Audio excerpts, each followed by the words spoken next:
મારા દુર્યોધનની હાથમાં છું. અરે દુર્યોધન, જો તને શંકા હોય કે અમે પાંડવોના પક્ષપાતી છીએ તો હમણાં જ હું સપ્તકોટા યુદ્ધની રચના કરું છું. અરે સાંભળ દુર્યોધન, સપ્તકોટા યુદ્ધમાં ચારે પાંડવો માર્યા જશે. પછી કૃષ્ણ અને અર્જુન કેરા હાર પણ એવા થશે. અરે પાતાળમાંથી યુગલ પાછા ફરશે ત્યારે પાંડવોમાંથી એક પણ વીર જીવતો નહીં હશે. બરાબર છે ગુરુદેવ. તો હવે તમે મને સમજાવો કે કેવી રીતે કોઠા રચવા અને કેવી રીતે યુદ્ધ કરવું.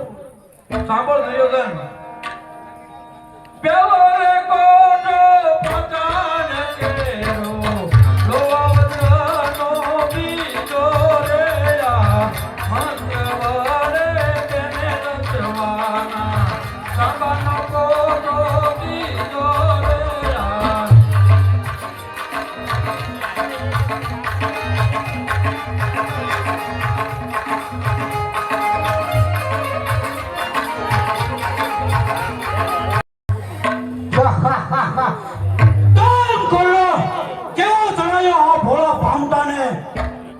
હા ભાઈ છત્રપતિ.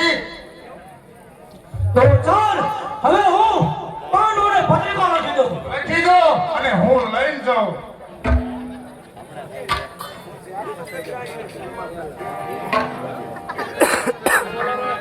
કે તું તો સુન પાંડવ કેરા તન તૈયાર તારો રે. કે તું તો સુન પાંડવ કેરા તન તૈયાર તારો રે. આજે ભાવ સત્ય વચન તૈયાર કર સન્યતા રે.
પત્રિકા લઈ અને હાલ હસ્તિનાપુર ધર્મરાયને હાથ સોંપી દેજો. બરોબર.